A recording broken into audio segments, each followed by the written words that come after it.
आज से पहले हमने वैद्युत विभव के बारे में पढ़ा है। आज के क्लास में हम वैद्युत धारिता एवं संधारित्र के बारे में पढ़ेंगे। तो आइए चलते हैं हम अपने डिजिटल बोर्ड की तरफ। तो सबसे पहले हमें दो चीजों की बात करनी है। पहला है चालक और दूसरा है अचालक।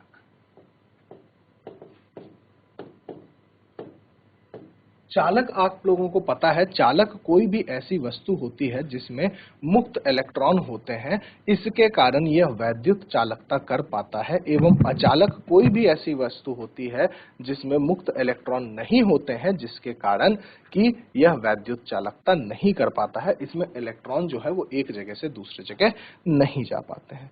तो हमें क्या करना है, अब हम जब भी चालक पर कोई आवेश देते हैं, मान लीजिए यह हमारे पास एक चालक है जिस पर हमने कोई आवेश Q दे दिया, तो यह जो Q आवेश है यह चालक की सतह पर क्या हो जाता है, वितरित हो जाता है। यह जो Q है वह चालक की सतह पर क्या हो जाता है, वितरित हो जाता है। मतलब यदि हम इस चालक पे आवेश को स्टोर करना चाहें तो हमें देखना पड़ेगा कि इस चालक पर कितना आवेश स्टोर हो पा रहा है। तो अगर हम चालक की स्टोरेज को पढ़ना चाहें तो हमें पढ़ना पड़ता है धारिता। और धारिता जो होता है वो आता है Q is proportional to V। जो भी आवेश है और विभव है यह आपस में समानुपाती होते हैं। तो यहां जब आप प्रोपोर्शनैलिटी साइन हटाते हैं तो यहां Q is equal to CV आ जाता है, जहां C को आप क्या बोलते हैं, धारिता या फिर कैपेसिटेंस बोलते हैं।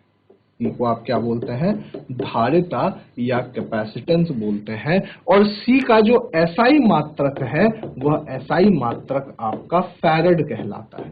C का SI मात्रक क्या कहलाता है, फैराड कहलाता है। यदि आप एक फैराड की बात करें तो एक फैराड जो होता है वह होता है 1 कूलम्ब बटे 1 वोल्ट। 1 कूलम्ब बटे 1 वोल्ट।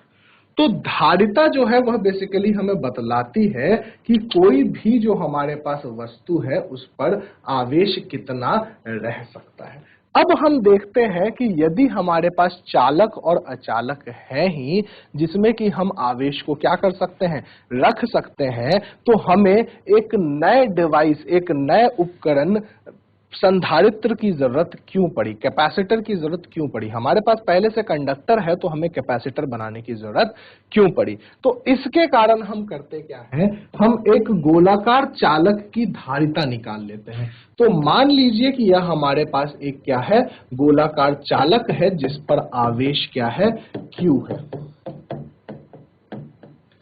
यदि हम इसकी धारिता निकालें तो Q is equal to C by V होता है। मतलब अगर आपको Q इज इक्वल टू आपका CV होता है। मतलब यदि आपको C निकालना है तो यह Q बटे V होगा। गोलाकार चालक के कारण जो V विभव होगा वह विभव हमें पता है कि यह 1/4 pi epsilon not into Q by R होगा। यह विभव किसके कारण है, गोलाकार चालक के कारण है। यदि आप विभव V के जगह यह सूत्र रख दें तो C बराबर क्या हो जाएगा, Q by 4 pi epsilon not into R। यह Q से Q कैंसल हो जाएगा तो C का मान क्या आ गया, 4 pi epsilon not into R। मतलब यदि हमें किसी गोलाकार चालक की धारिता निकालनी है तो वह 4 पाई एप्सिलॉन नॉट गुने R के बराबर होगा, जहां एप्सिलॉन नॉट का मान आपको याद है 8.85 into 10 to the power minus 12 और R जो है वह क्या है, दूरी है। यदि आप मान लें कि धारिता हमारी क्या होगा, यह चालक के कारण धारिता है, गोलाकार चालक के कारण धारिता, चालक की धारिता, ठीक है, capacitance of an electrical conductor, spherical electrical conductor. यदि आप C को 1 फैराड मान लें, if C is equal to 1 farad, तो आपके पास जो R आएगा वह 1/4πε0 मीटर आएगा, या फिर 1/4πε0 का मान आपको याद है 9 × 10⁹ कूलम नियम में ही हमने पढ़ा था। तो ये R का जो मान है वह 9 × 10⁹ हमें क्या है, पता है। अब यदि आप R को 9 × 10⁹ मीटर लेके आ रहे हैं, कब? जब चालक की धारिता 1 फैरेड हो। इसका यह मतलब है कि ये जो R है वह 1500 गुना है रेडियस ऑफ अर्थ के। पृथ्वी के त्रिज्या से यह दूरी 1500 गुना लगभग क्या है, बड़ी है। मतलब यदि हमें एक चालक के कारण, एक गोलीय चालक की धारिता चाहिए, तो हमें क्या चाहिए, हमें एक गोलीय चालक चाहिए जो पृथ्वी से 1500 गुना ज्यादा बड़ा हो, जो कि हमारे लिए क्या है, पॉसिबल नहीं है। इसी कारणवश हम एक नया डिवाइस बना लेते हैं जिसे हम संधारित्र कहते हैं। तो गोलीय चालक की धारिता क्या होती है? गोलीय चालक की धारिता होती है C = 4πε0R, और यदि आपको 1 फैरेड की धारिता चाहिए किसी गोलीय चालक से, तो आपके गोलीय चालक की त्रिज्या जो होनी चाहिए वह 9 × 10⁹ मीटर होनी चाहिए, जो कि लगभग पृथ्वी की जो त्रिज्या होती है वह 6400 किलोमीटर होती है। पृथ्वी की जो त्रिज्या होती है वो क्या होती है, 6400 किलोमीटर। और यदि आप देखें तो यह जो त्रिज्या है 9 × 10⁹ मीटर, यह पृथ्वी के त्रिज्या के लगभग 1500 गुने ज्यादा होती है, जो कि संभव नहीं है कि हम इतना बड़ा चालक लें। पृथ्वी से भी 1500 बड़ा ज्यादा गोला ले, यह हमारे लिए पॉसिबल नहीं है। इसीलिए हमने एक नया डिवाइस बना लिया, संधारित्र। चलिए, तो हम आगे बढ़ते हैं। संधारित्र, या फिर इसी को आप क्या बोल रहे हैं, इसी को आप कैपेसिटर बोल रहे हैं। संधारित्र, या फिर आप इसे क्या बोल रहे हैं, कैपेसिटर बोल रहे हैं। तो देखिए, यहां पर समझिएगा कि कैपेसिटर क्या है। तो कैपेसिटर बनाने के लिए हमने सबसे पहले क्या किया, 2 ले लिए मेटल के प्लेट, और बीच में हमने क्या कर दिया, परावैद्युत रख दिया। परावैद्युत, जिसे कि आप क्या बोलते हैं, डाइइलेक्ट्रिक बोलते हैं। इन दोनों प्लेटों पे यदि हम बात करें तो एक पे पॉजिटिव चार्ज और एक पे नेगेटिव चार्ज। मतलब यदि आप 2 चालक के क्या ले लें, प्लेट ले लें, 2 चालक के सतह ले लें, जिसके बीच में एक परावैद्युत या डाइइलेक्ट्रिक रखा हुआ है, तो यह एक कैपेसिटर बन सकता है, यह एक संधारित्र बन सकता है। संधारित्र की जरूरत क्या पड़ी हमें? तो संधारित्र की जरूरत पड़ी कि हमें क्या करना है, हमें चार्ज को स्टोर करना है, हमें आवेश को क्या करना है, स्टोर करना है। तो संधारित्र बनाने में हमने किस चीज का इस्तेमाल किया, परावैद्युत का। परावैद्युत जो है वह अचालक से थोड़ा अलग होता है। जैसे ही आप अचालक या कुचालक की बात करते हैं, जिसको कि आप इंसुलेटर बोलते हैं, तो इंसुलेटर में क्या है कि इंसुलेटर में वैद्युत चालन तो संभव नहीं होता है, लेकिन पोलराइजेशन भी नहीं हो पाता है, ध्रुवीकरण भी नहीं हो पाता है। लेकिन परावैद्युत में जो है वह ध्रुवीकरण हो पाता है। परावैद्युत में क्या हो पाता है, ध्रुवीकरण हो पाता है। तो देखते हैं हम सबसे पहले कि ये परावैद्युत में ध्रुवीकरण हो पाता है, इसका क्या मतलब है। तो सबसे पहले हम ये देखें कि जो हमारा परावैद्युत है यह बेसिकली 2 प्रकार का होता है। यह कितने प्रकार का होता है, यह 2 प्रकार का होता है। पहले को आप ध्रुवी परावैद्युत बोलते हैं, ध्रुवी परावैद्युत, और दूसरे को आप क्या बोलते हैं, दूसरे को आप अध्रुवी परावैद्युत कहते हैं। अध्रुवी, ये अगर आप बात करें इंग्लिश में आप इसे पोलर डाइइलेक्ट्रिक बोलते हैं, और इसे आप नॉन पोलर डाइइलेक्ट्रिक बोलते हैं। तो देखिए, जो भी आपका परावैद्युत है उसमें क्या है, छोटे छोटे मॉलिक्यूल्स होंगे। मान लीजिए यह हमने एक परावैद्युत लिया है, और यदि इसके जो कण हैं, जिन कणों से यह परावैद्युत बना है, वह ध्रुवित हैं, यहाँ पे माइनस चार्ज, यहाँ पे प्लस चार्ज, यहाँ पे माइनस चार्ज, यहाँ पे प्लस चार्ज, मतलब यह पहले से क्या है, ध्रुवित है। इनमें ऋणात्मक आवेश और धनात्मक आवेश का जो केंद्र है वो अलग है, केंद्र एक साथ नहीं है।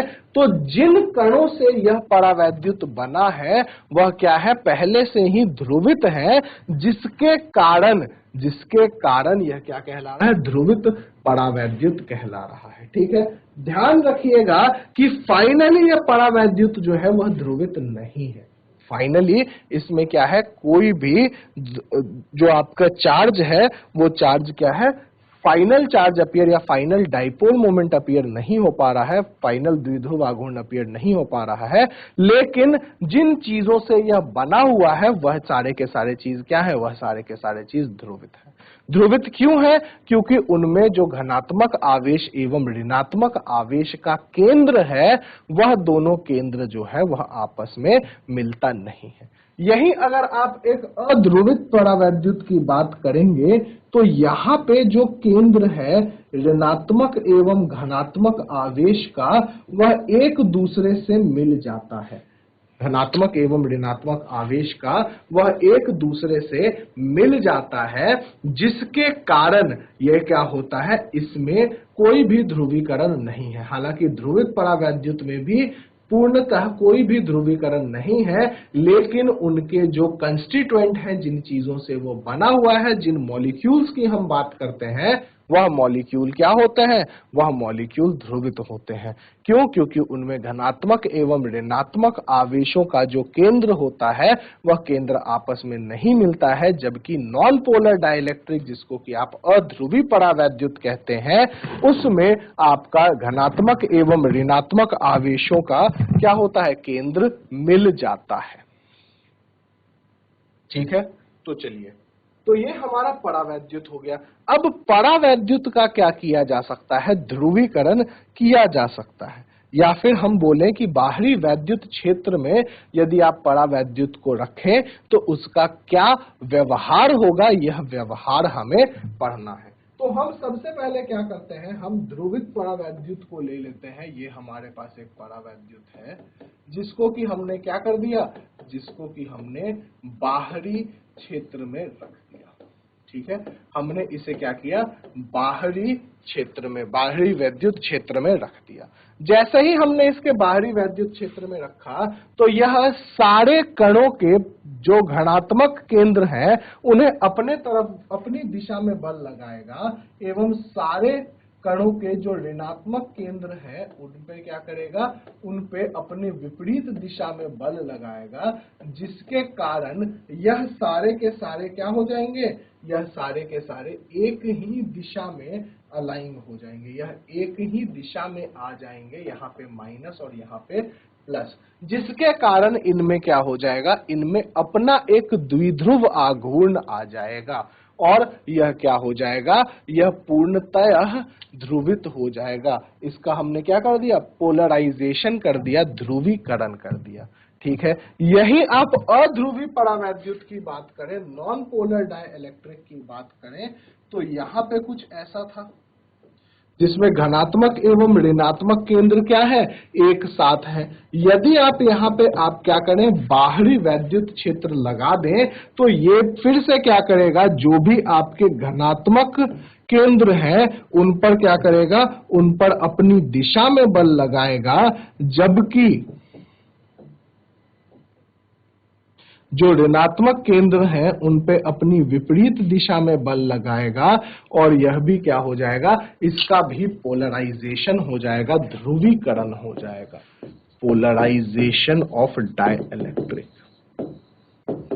तो पोलराइजेशन ऑफ डाइलेक्ट्रिक में हमने क्या देखा, पोलराइजेशन ऑफ डाइलेक्ट्रिक में हमने यह देखा कि कभी भी आप किसी भी परावैद्युत को यदि बाहरी वैद्युत क्षेत्र में रखते हैं तो बाहरी वैद्युत क्षेत्र उनके धनात्मक एवं ऋणात्मक केंद्रों पर बल लगाता है, जिसके कारण धनात्मक एवं ऋणात्मक केंद्र जो है वह एक दिशा में आ जाते हैं, जिसके कारण परावैद्युत के पास अपना एक द्विध्रुव आघूर्ण आ जाता है और वह पोलराइज हो जाता है।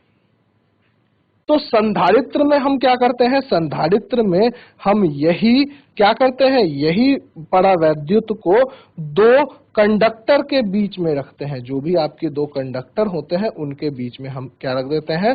परावैद्युत रख देते हैं। तो जो हम संधारित्र की बात कर रहे हैं वह संधारित्र हमारे पास अलग अलग प्रकार के होते हैं। अलग अलग प्रकार के कैसे होते हैं? तो ये पहला तो जब हम प्रैक्टिकली बात करें, संधारित्र जो है यदि आप देखना चाहें तो आपको घरों में बहुत छोटे छोटे इक्विपमेंट्स में जो सर्किट लगे होते हैं, जैसे टीवी में कुछ सर्किट है या फिर आपके और भी चीजों में जो छोटे छोटे सर्किट होते हैं उनमें अलग अलग संधारित्र जो है वो इस्तेमाल किए जाते हैं। तो अगर आप संधारित्र को देखना चाहें तो संधारित्र जो है वो प्लेटों की जो आपकी शेप होती है, जो आकृति होती है, उन पर इन्हें विभाजित किया जाता है। तो इन्हें सिलेंड्रिकल कैपेसिटर या फिर बेलनाकार संधारित्र या फिर स्फेरिकल कैपेसिटर मतलब कि गोलाकार संधारित्र, ऐसे करके संधारित्र बांटते हैं।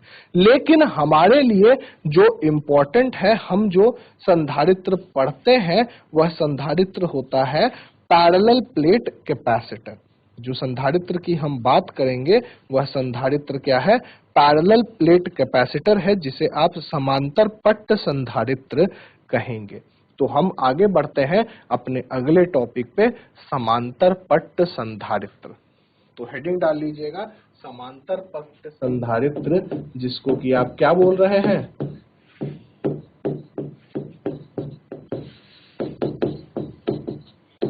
जिसे कि आप बोल रहे हैं पैरेलल प्लेट कैपेसिटर।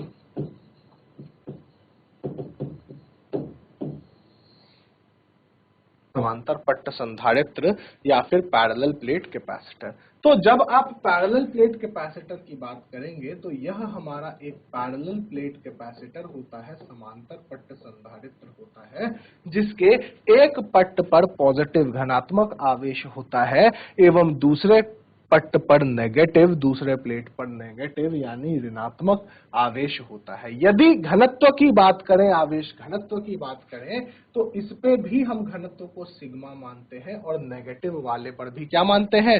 सिग्मा मानते हैं। इन दोनों पट्टों के बीच की दूरी, जो प्लेटों के बीच की दूरी है, उसे डी मानते हैं और क्षेत्रफल जो है उसे आप क्या मानते हैं? क्षेत्रफल को ए मानते हैं। ठीक है। तो चूंकि एक प्लेट पर पॉजिटिव चार्ज है, एक पट्ट पर धनात्मक आवेश है एवं दूसरे आवेश पर ऋणात्मक, दूसरे पट्ट पर ऋणात्मक आवेश है, इसके कारण यहाँ पर बीच में एक वैद्युत क्षेत्र क्या होती है? एक वैद्युत क्षेत्र बनती है। ठीक है, इसके कारण इनके बीच क्या बनती है?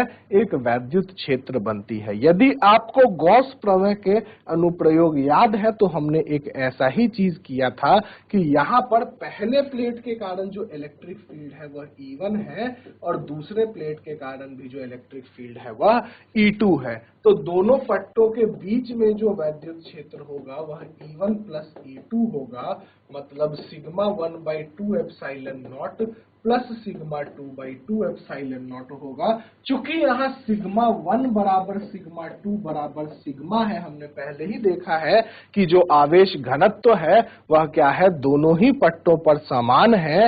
इस कारण से यहाँ पर जो हम वैद्युत क्षेत्र निकालेंगे वह sigma by 2 epsilon not by sigma by 2 epsilon not, मतलब सिग्मा बाई एप्सिलॉन नॉट होगा। मतलब दोनों पट्टों के बीच जो वैद्युत क्षेत्र तीव्रता होगी वह वैद्युत क्षेत्र तीव्रता किसके बराबर होगी?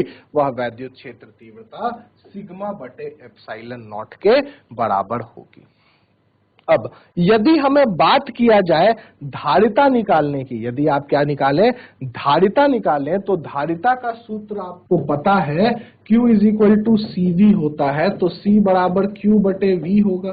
तो Q बटे V को आप E गुने D लिख दें, और E जो है वह आपका क्या है, E जो है वह आपका सिग्मा बाई एप्सिलॉन नॉट है। फिर से देखें, C को हमने क्या लिखा, Q बटे V लिखा, मतलब Q बटे E गुने D लिखा, और E का मान अभी अभी हमने निकाला है सिग्मा बटे एप्सिलॉन नॉट इंटू D। यदि आप सिग्मा का मान रखें तो सिग्मा बराबर Q बटे A होता है, यानी कि अगर आप Q को निकालना चाहें तो वह सिग्मा गुना A होगा। इस सूत्र में Q का मान रखें तो जो धारिता आएगी वह आएगी सिग्मा गुने A by sigma by epsilon naught गुने D। सिग्मा से सिग्मा कैंसिल हो गया, यह हो गया एप्सिलॉन नॉट A बटे D। यह क्या हो गया, एप्सिलॉन नॉट A बटे D। तो यह है हमारा समांतर पट्ट संधारित्र की धारिता। समांतर पट्ट संधारित्र की धारिता, इसमें हमने यह माना है कि दोनों पट्टों के बीच जो जगह है उस जगह में हमारे पास क्या है, हमारे पास एयर है, हवा है। तो हमने दो सूत्र ही आज किए हैं अभी तक। पहला जो हमने सूत्र किया है वह किया है गोलेकार चालक की धारिता, एवं जो दूसरा सूत्र हमने किया वह किया समांतर पट्ट संधारित्र की धारिता। तो आइए इन्हीं दोनों सूत्रों पर, पहला जो सूत्र था वह था हमारा गोलेकार चालक की धारिता, जिसका कि सूत्र आया था C बराबर 4 पाई एप्सिलॉन नॉट गुने R, और दूसरा जो हमने किया है वह क्या किया है, वह हमने किया है समांतर पट्ट संधारित्र की धारिता, जिसका कि सूत्र हमारे पास आया है C बराबर एप्सिलॉन नॉट A गुने D। इन दोनों पर हम कुछ प्रश्न करते हैं। तो पहला प्रश्न लिखते हैं, लिखिएगा, यदि पृथ्वी जितनी बड़े एक चालक गोले की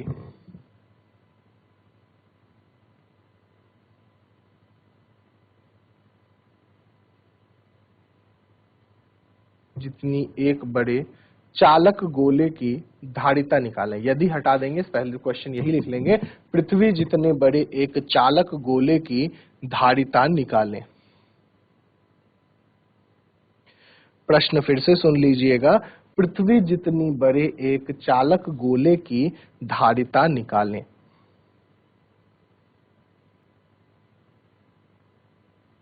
दो मिनट का समय आपके पास, यदि यह क्वेश्चन हो जाए तो।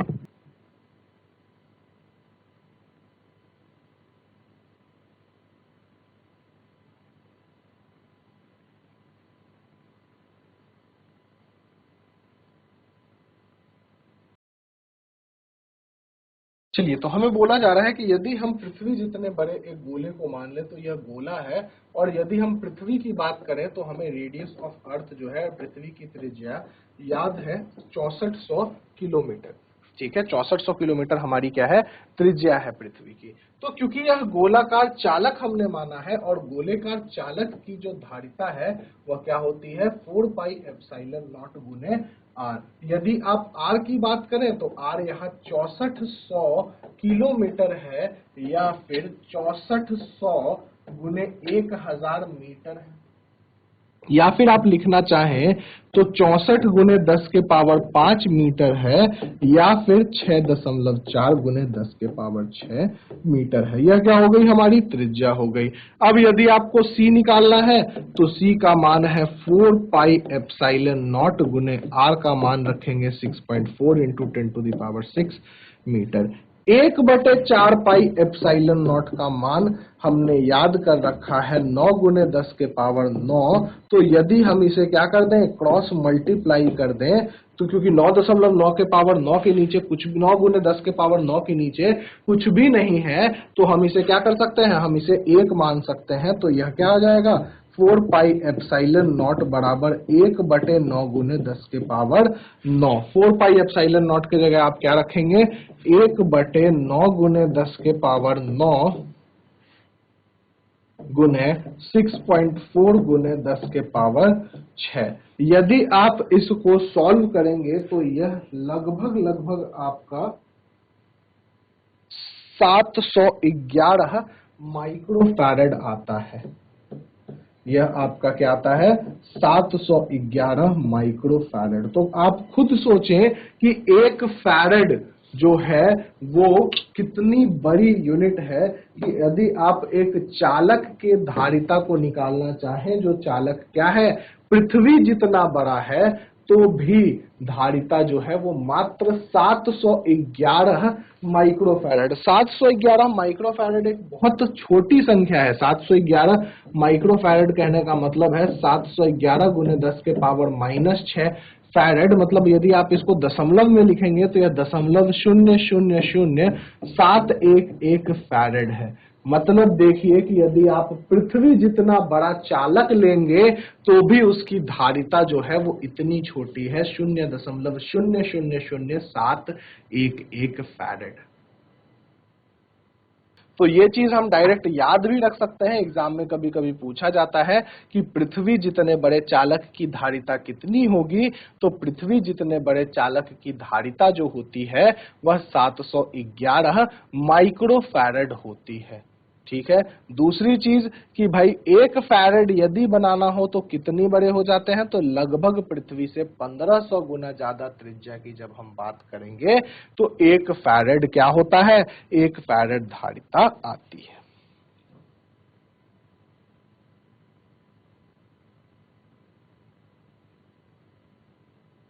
इस क्वेश्चन को कॉपी कर लीजिए, फिर हम बढ़ते हैं अपने अगले प्रश्न की ओर।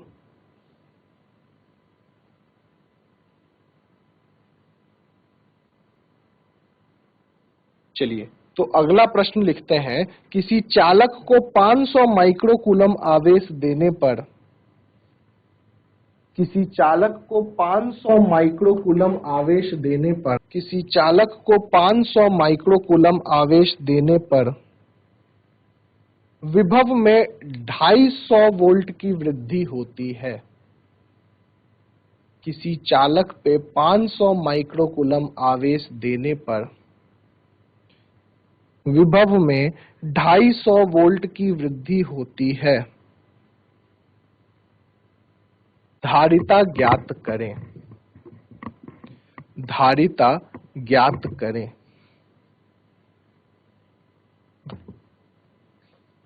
चालक की धारिता ज्ञात करें। 2 मिनट का समय है क्वेश्चन करने के लिए।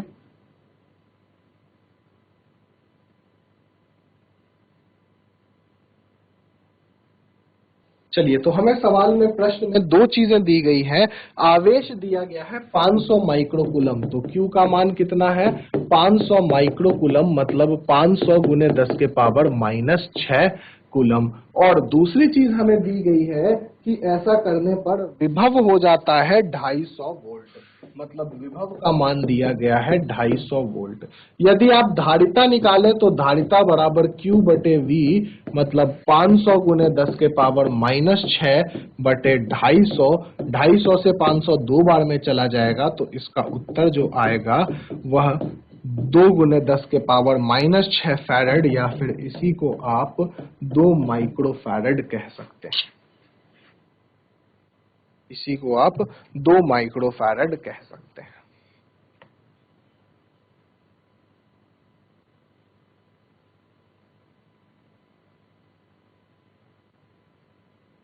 तो सिंपल सा एक सूत्र है हमारे पास, जो सूत्र क्या कहता है? धारिता बराबर आवेश बटे विभव। आवेश और विभव दोनों ही इस प्रश्न में दिया हुआ था। दोनों को भाग करने के बाद हमने क्या किया? हमने धारिता निकाल ली।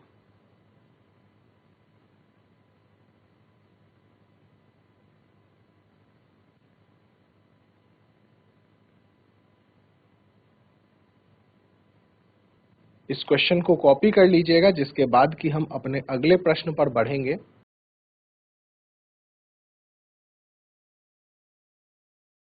चलिए, तो बढ़ते हैं अगले प्रश्न पर। अगला प्रश्न हमारा कह रहा है, किसी चालक की धारिता 200 माइक्रोफैरड है। किसी चालक की धारिता 200 माइक्रोफैरड है। इसको आवेशित करने पर इसका विभव 12 वोल्ट हो जाता है। किसी चालक की धारिता 200 माइक्रोफैरड है। इसे आवेशित करने पर इसका विभव 12 वोल्ट हो जाता है। चालक में कितना आवेश संचित होगा? चालक में कितना आवेश संचित होगा? चालक में कितना आवेश संचित होगा? 2 मिनट का समय है यह प्रश्न करने के लिए।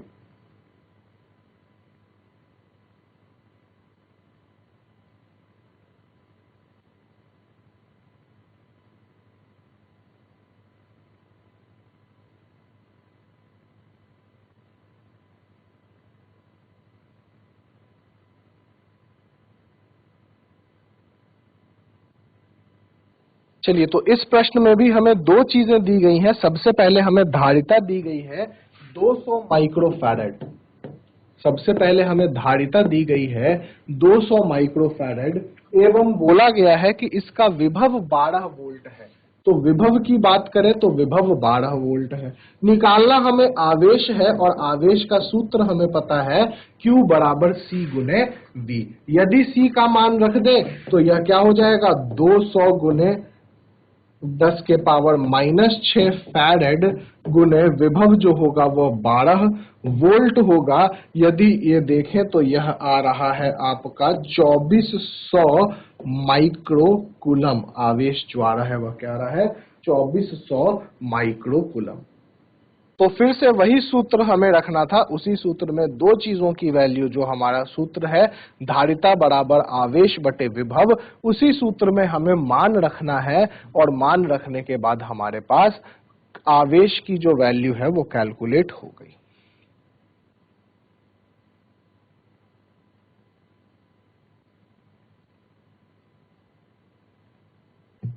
इस प्रश्न को कॉपी करने के बाद हम अपने अगले प्रश्न की तरफ बढ़ेंगे। इसे जल्दी से कॉपी कर लें।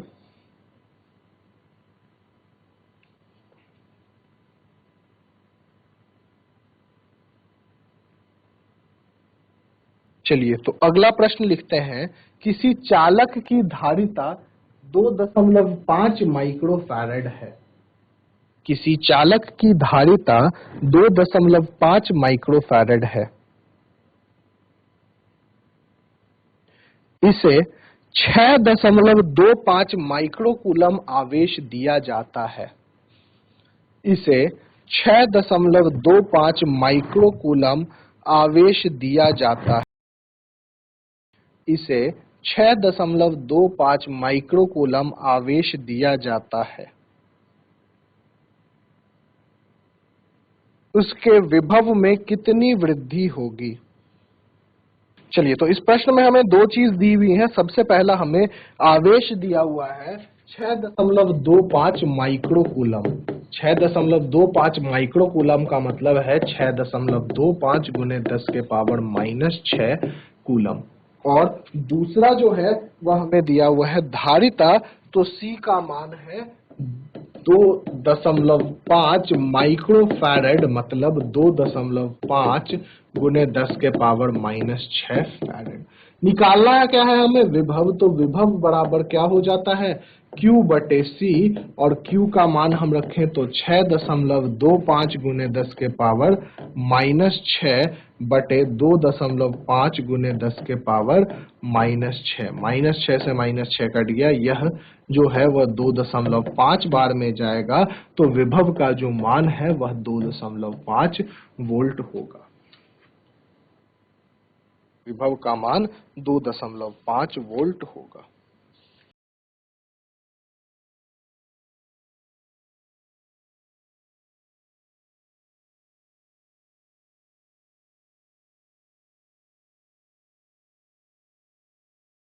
तो यह जो हमारे दो बेसिक सूत्र थे C बराबर Q बटे V, धारिता बराबर आवेश बटे विभव, और दूसरा जो था हमारा गोलीय चालक की धारिता C बराबर 4 पाई एप्सिलॉन नॉट R। इस पर आधारित प्रश्न हमने कर लिए। अब हम बढ़ेंगे, जो हमने अगला सूत्र पढ़ा था C बराबर epsilon not A by D, समांतर पट्ट संधारित्र की धारिता, इस पर हम प्रश्न करेंगे। तो आइए अगला प्रश्न लिखते हैं।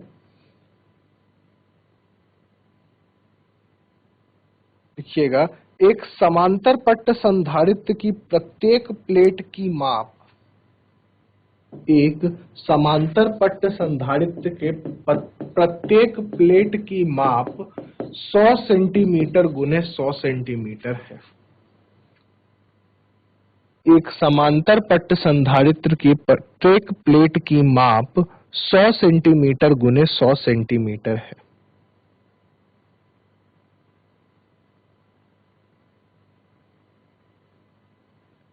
इनके बीच की दूरी 2 मिलीमीटर है।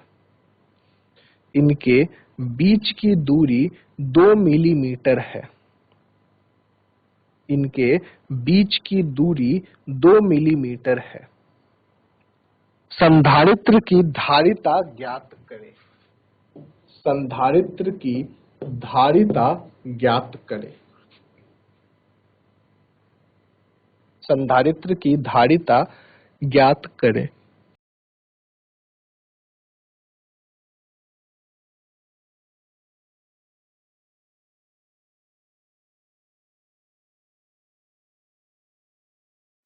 तो देखिए, संधारित्र की यदि आपको धारिता निकालनी है तो हम बात करेंगे C बराबर एप्सिलॉन नॉट A बटे D की। एप्सिलॉन नॉट का मान आपको पता है 8.85 गुने 10 के पावर -12।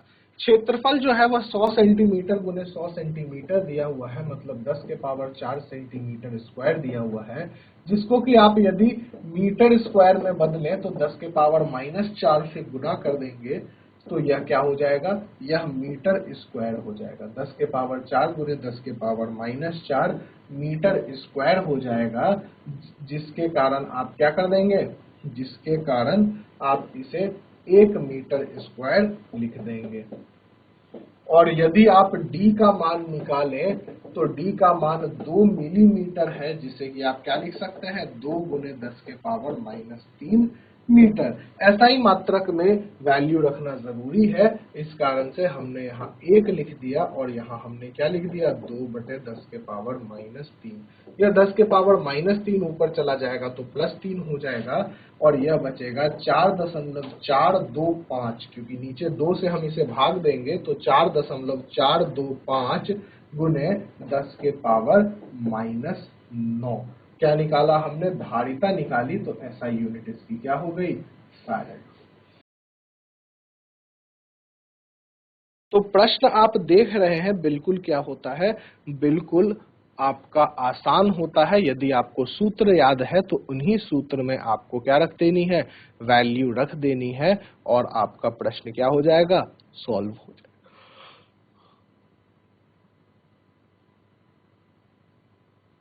चलिए, अब अभी हमने जो भी आपका पढ़ा, सूत्र पढ़ा, C बराबर एप्सिलॉन नॉट A बटे D, यह सूत्र तब तक के लिए है जब तक जो समांतर पट्ट के बीच परावैद्युत है वह हवा हो।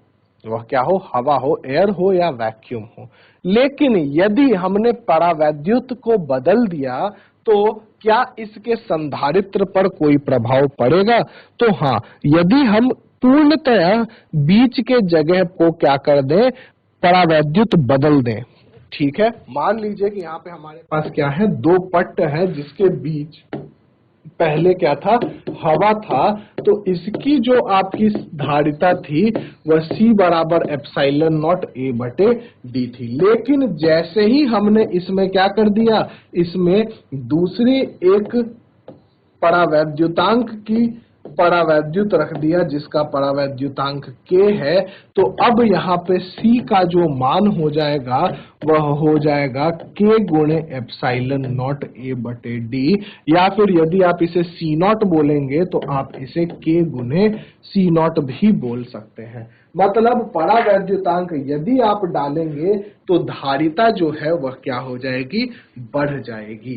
धारिता में आपको K परावैद्युतांक जो होगा वो मल्टीप्लाई करना पड़ेगा।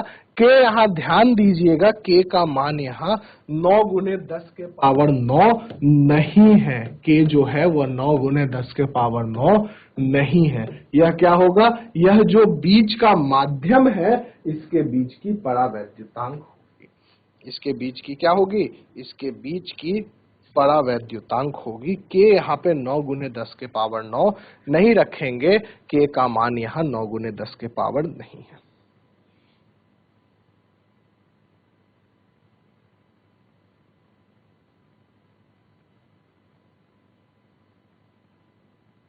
चलिए, तो इसी पर आधारित एक प्रश्न करते हैं। प्रश्न लिखिएगा, एक समांतर पट्ट वायु संधारित्र की धारिता 8 माइक्रोफैरड है।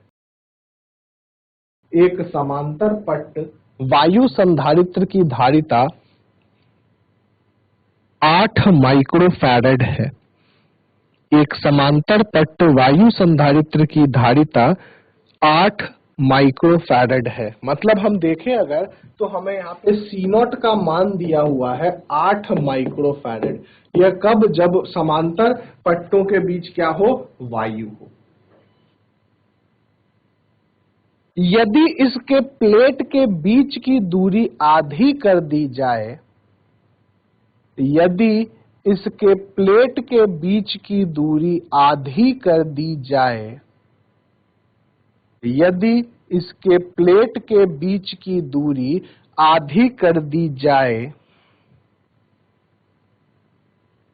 एवं प्लेटों के बीच 5 परावैद्युतांक वाले माध्यम से भर दिया जाए, एवं प्लेटों के बीच 5 परावैद्युतांक वाले माध्यम से भर दिया जाए, एवं प्लेटों के बीच 5 परावैद्युतांक वाले माध्यम से भर दिया जाए, तो इसकी धारिता ज्ञात करें। तो इसकी धारिता ज्ञात करें। तो इसकी धारिता ज्ञात करें।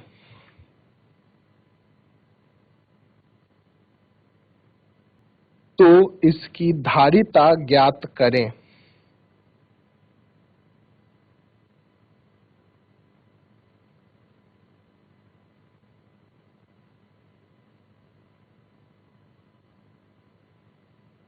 चलिए, तो यदि हम देखें C बराबर क्या होता है, C बराबर होता है एप्सिलॉन नॉट A बटे D। यहाँ पे यदि हम C डैश की मान को निकालें तो यह हो जाएगा एप्सिलॉन नॉट A बटे D बाई 2 गुने K। क्यों होगा, क्योंकि यहाँ पर क्या बोला गया, यहाँ पर बोला गया कि प्लेटों के बीच की दूरी को क्या कर दी जाए, आधी कर दी जाए, एवं इसके प्लेटों के बीच में एक परावैद्युत 5 का माध्यम रख दिया जाए। तो परावैद्युत माध्यम जैसे ही हम रखते हैं तो धारिता में हमें क्या करना पड़ता है, परावैद्युतांक गुना करना पड़ता है। तो यदि हम यहाँ पर देखें तो C डैश का जो मान है, मतलब जो नई धारिता है वह है 2K गुने एप्सिलॉन नॉट A बटे D, और एप्सिलॉन नॉट A बटे D जो है वह C नॉट का मान है, जिसका मान आपको क्या दिया गया है, 8 माइक्रोफैरड दिया गया है। मतलब एप्सिलॉन नॉट A बटे D के जगह पे यहाँ पर आप क्या रख सकते हैं, 8 माइक्रोफैरड रख सकते हैं। तो 8 गुने 2 गुने K का मान 5 है, मतलब यह 80 माइक्रोफैरड, क्योंकि यह 8 माइक्रोफैरड था उसमें 10 हमने गुना कर दिया तो कितना आ गया, 80 माइक्रोफैरड आ गया।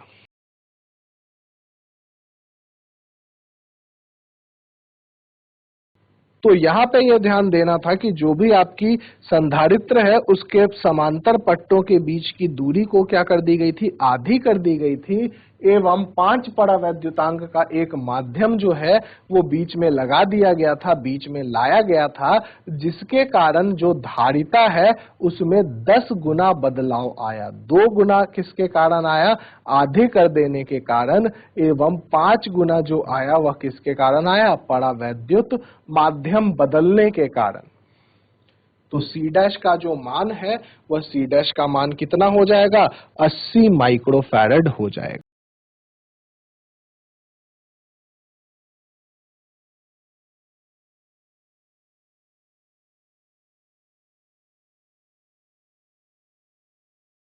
तो हमने यहाँ पे जो परावैद्युत माध्यम है वो भी लगा करके इसमें क्या किया, इसकी धारिता को निकाल लिया।